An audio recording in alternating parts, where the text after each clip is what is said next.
challenges that entrepreneurs have is initially when you're first starting out, you have a hypothesis and you try to create what you think people want. But if you can rather, do some primary research and ask people what they want and then go create that, you're going to have greater success.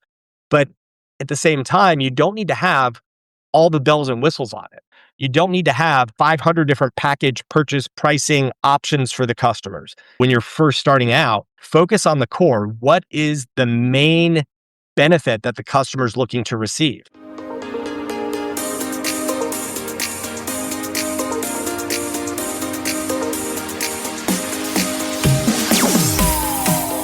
It is Gasparilla. We are back with the Gasparilla Overload. My name is Vincent A. Lanci, and I'm bringing on a good friend and mentor to so many in the Tampa Bay community. He's had companies, he's moved on, he's led entrepreneurs in the Load Center, and that's how we met. So, Bert, thank you so much for kicking off the Overload here on That Entrepreneur Show.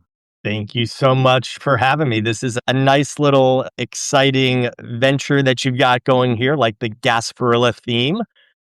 Pretty appropriate for this time of year down here. We've done them every year on the show, I think, but one year I just didn't do it, and then I regretted it kind of. Said, no, we don't have to do it for 2 weeks again, but we can bring on a couple successful entrepreneurs. And as I mentioned, Bert has experience in all areas of entrepreneurship, all stages and levels, not just growing his own companies, but leading in the role he does at the Load Center. I was in an incubator program, helped turn things around for me, and I know today's conversation will do the exact same for you. We always have these whiteboard talks as we walk by his office, and we're going to get a taste of that here today. We are brought to you by Coming Alive Podcastproduction.com. Head there to get your journey started today. But Bert, we're going to go back in time, right? And everyone, stick around to the end. We'll talk favorite Gasparilla memory. But first, when did you know you wanted to be an entrepreneur? When I knew I wanted to be an entrepreneur, probably when I was 14 years old. My new friend that I met freshman year of high school, he invited me for a sleepover. My mom drops me off, and I notice across the street from his house, they're setting up for an art festival. So we're bored, sitting on his porch, and had an idea of maybe, selling some waters and sodas. So I called my mom and asked her if I could borrow $100. She came back, gave me the $100, drove us to the grocery store. We picked up sodas and water, but we also had the idea while we were there, we said, hey, your dad's got a grill. Let's get some hot dogs too. So, and then we thought, oh, well, we need condiments and we need buns. And we start thinking through all of these things. I'll spare you the details of how everything happened in the middle, but it was on the end of the second day, that Sunday night, we literally were making it rain in his bedroom. We had more ones than anything, but we each made over $1,000 in cash that weekend. And I remember thinking to myself, why would anybody go out there and just sell their life and go work for somebody else? And now, of course, I have had plenty of jobs in my life, but that's really what opened my eyes to the fact that there was a different way of achieving a result. And that's when I first got interested in entrepreneurship. But it wasn't until shortly after I graduated college that I decided to commit my life to it.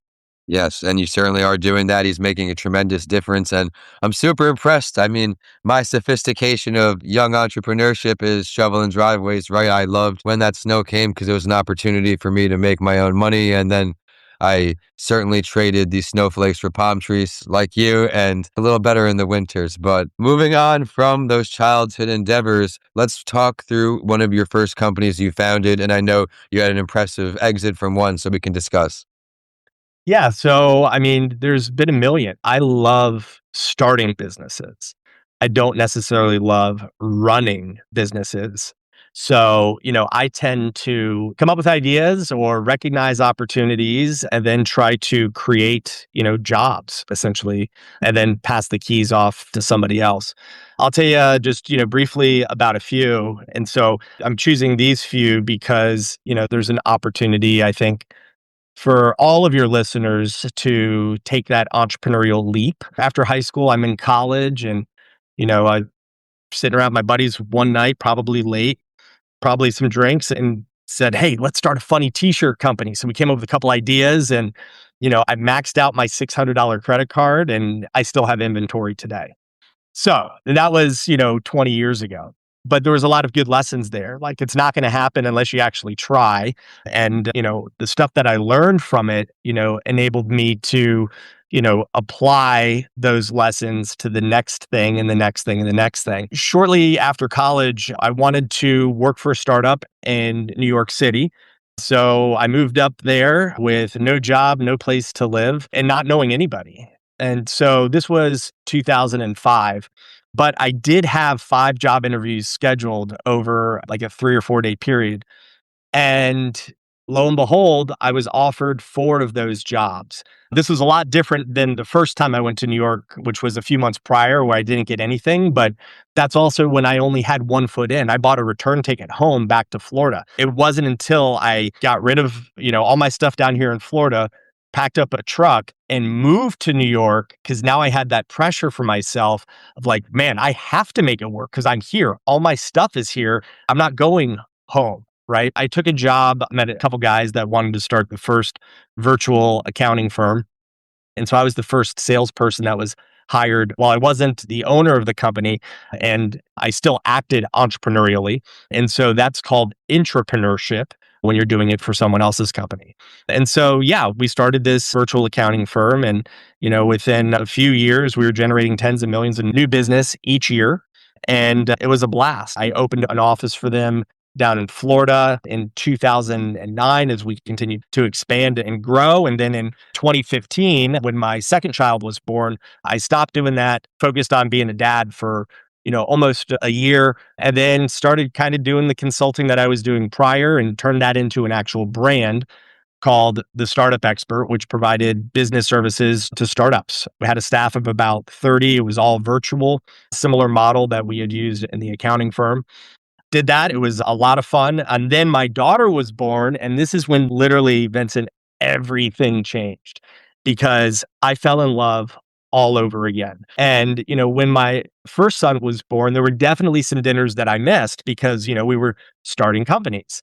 So I knew this time I wanted to be a little bit different. So I started thinking about, what do I want to do if I don't want to do my business anymore? Right? I suck at everything. I'm not a good plumber or electrician, and I hire CPAs. I don't sit there and create formulas and spreadsheets myself. So it took me a second, but my younger sister has been a huge inspiration to me throughout my life. And she's a professor at the University of Tampa. So she teaches law, and she spent, I don't know, probably 10, 15 years as an attorney doing criminal defense and then corporate litigation. She said, hey, the University of Tampa has an award-winning entrepreneurship center. You should go check it out. And so I did the research, came here, fell in love with it, saw that, or the research included, hey, you have to have a master's degree if you want to go teach at the university. And I thought, oh man, I've only got a bachelor's in public relations. So I went back to school, did the master's. It was literally like the most fun year of my life because the master's program at the University of Tampa, you actually have to start a business during that year. So I took one of the businesses that I had at the time. I was one of the co-founders, Optima Fitness Ergonomics. It's an exercise grip. And I took that through the program as a case to, improve that business. But truthfully, I didn't want to start a business. I wanted to become an entrepreneurship educator.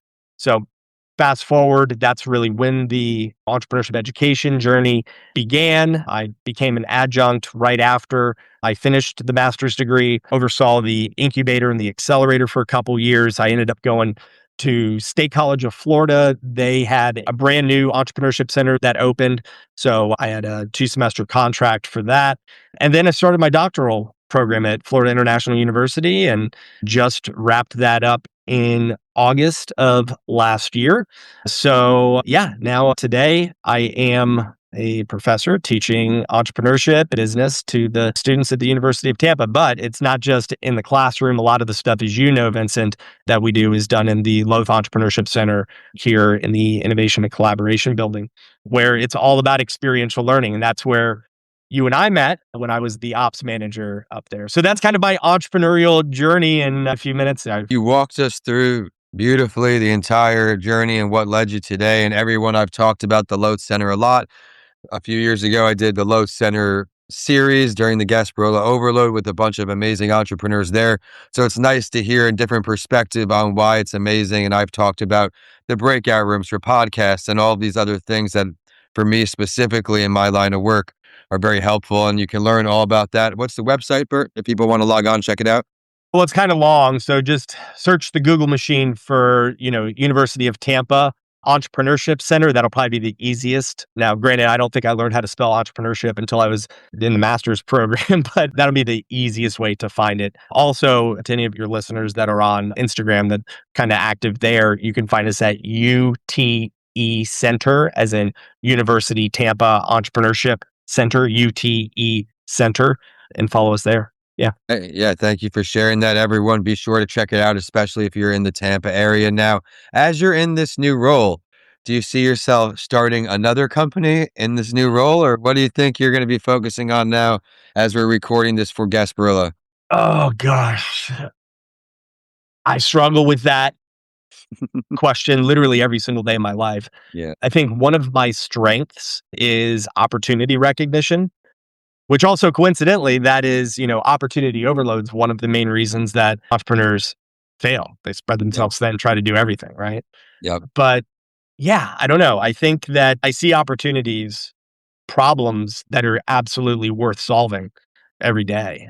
But I also know what it takes in order for it to be successful. And so with my new career pivoting into the world of higher ed, I'm really having a lot of fun helping these young entrepreneurs get their thing started. I hope that my students look at it like this. It's kind of like I'm a business partner, except I'm not taking equity nor risk.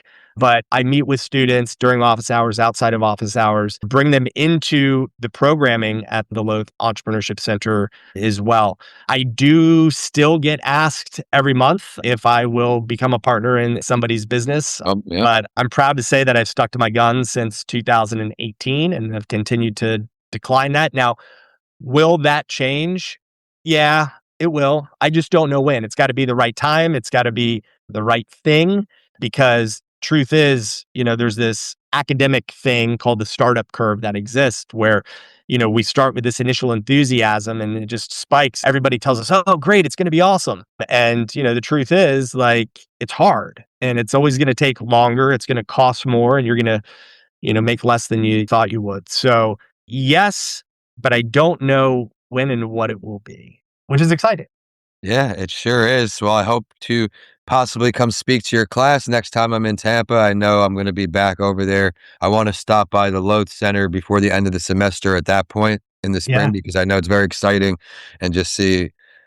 You never know who you're going to connect with. That's one great thing about Loth. You never know who's going to walk through the door and how you're going to be able to trade some tips and tricks. But speaking of trading tips and tricks, what's a piece of advice you can give to any entrepreneur to maybe not chase 1,000 things and hone in on? I know we talked about so much during my time with you, but for anyone who, let's say, is an entrepreneur, they've got something going, but they're all over the place. What Yeah. can you offer? So I guess a couple things. Number one, create more time. So we all have 24 hours a day. Everybody always says, oh man, I just don't have enough time. Baloney. You've got enough time. You have the same amount of time as everybody else. So if it's important to you to do this business, then you need to start cutting out other things in your life so you can focus more time on the business. Because as you know, entrepreneurship is not a 40-hour a week job. So creating time is the first tip that I would give. The second tip is stop trying to do everything, right? And everything meaning in terms of the value that you're creating for others. I think challenges that entrepreneurs have is initially when you're first starting out, you have a hypothesis and you try to create what you think people want. But if you can rather, do some primary research and ask people what they want and then go create that, you're going to have greater success. But at the same time, you don't need to have all the bells and whistles on it. You don't need to have 500 different package purchase pricing options for the customers. When you're first starting out, focus on the core. What is the main benefit that the customer is looking to receive?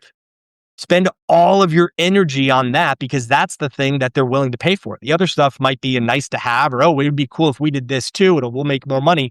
Great. But let's get that one thing dialed in. I think in a lot of time, from what I see, entrepreneurs are spending that time on all these ancillary product features or services that aren't going to make that huge difference. And especially not get them to the point where they make it past that startup phase where they know they've made it. And now they just need to scale. So those are the first couple things that come to mind. Amazing advice, everyone. That was extremely clear. So thank you for that as well. I mean, even with me, I got out of the restaurants by writing books and and that's still great, but I'm not advertising ghost. It's an add-on when you get our proposal and packages.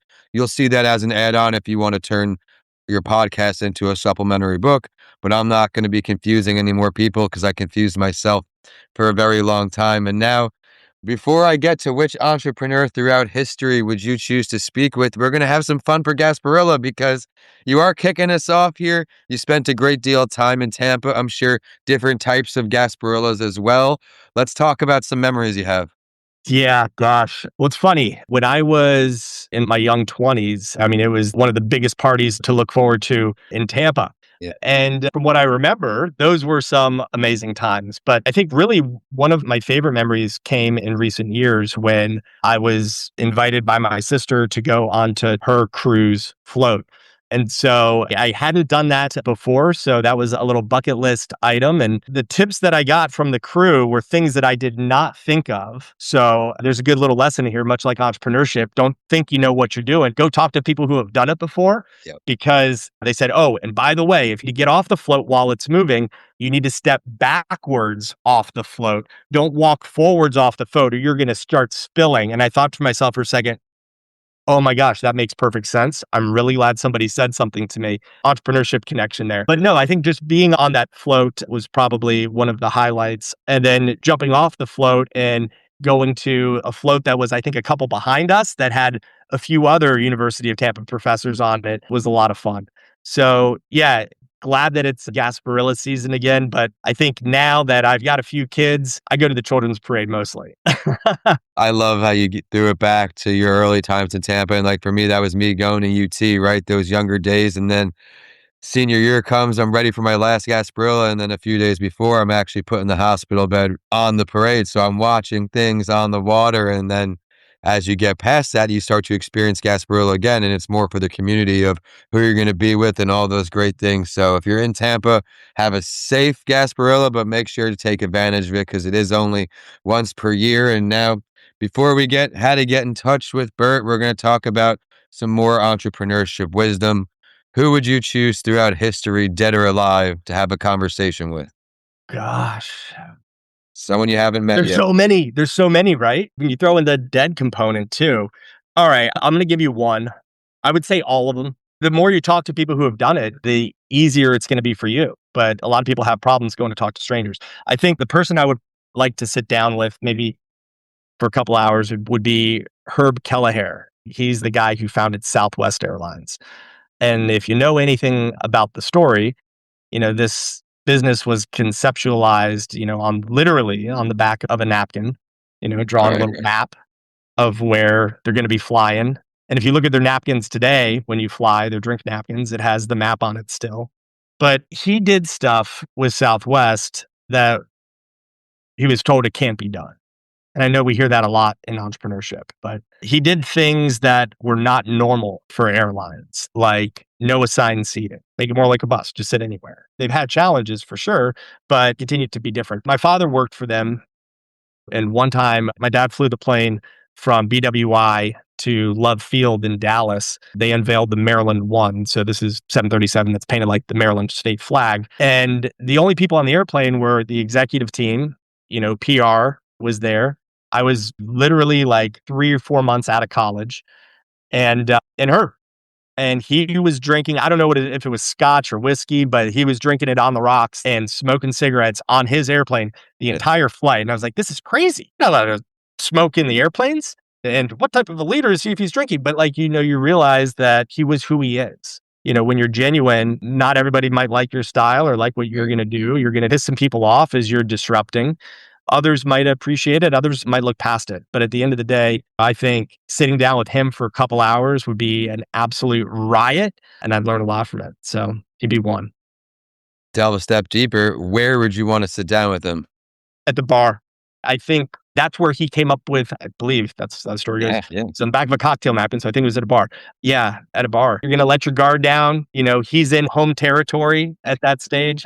right? But yeah, that would be pretty cool. That's what I love about it, because when guests come on, they share, hey, where they feel comfortable, because that's where I'm going to get the most value. I think you hit it on the head. And with that, I want to thank you so much for coming on here. Long overdue. Get them on here to kick off the Gasparilla Overload. Remember, if you're in Tampa, ever stop by the Loth Entrepreneurship Center, go up to the 8th floor of the building, and you'll see some kind of amazing leaders in there to make your stay worthwhile. Where can we say hello to you online? Yeah, hit me up. 2 social platforms that I use. Find me on LinkedIn. Just search Bert Seither. So it's Bert. My last name is Seither. Or you can find me on Instagram. My username there is Entrepreneurship Professor, all one word, Entrepreneurship Professor. Pretty good So thank handle you you so got too. much.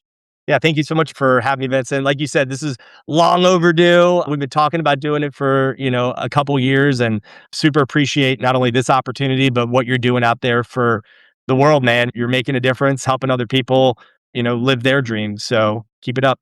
Thank you so much for the kind words and all your support over the years. And we're slowly getting closer in entrepreneurship. When you think you're right there, you're just unlocking another level, and then you're same football field away. So I look forward to seeing all the great work you continue to do with the amazing entrepreneurs and grooming them into becoming successful business owners. So thank you for all you do there. My name is Vincent A. Lanci. Please remember to subscribe to stay current with all of our amazing entrepreneurs. And we're also available on all social media. We're brought to you today one more time by comingalivepodcastproduction.com to start your journey today. And with that, we're signing off here in Tampa for Gasparilla. Be safe and have fun. Bert, thank you so much again. Thanks, Vincent.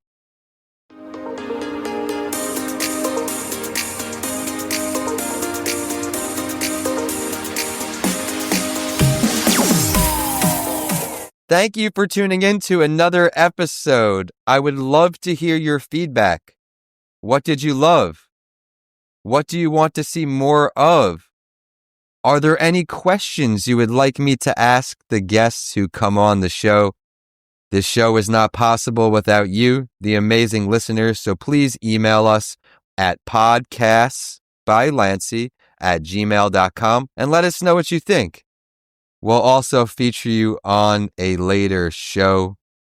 Please remember to subscribe to stay current with our amazing community of guests who will continue to come on the show, sprinkled in with solo episodes from me, Vincent A. Lanci. With that, I look forward to introducing more shows to you each and every week. And with that, we're signing off today. Enjoy the episodes and make it a great day ahead.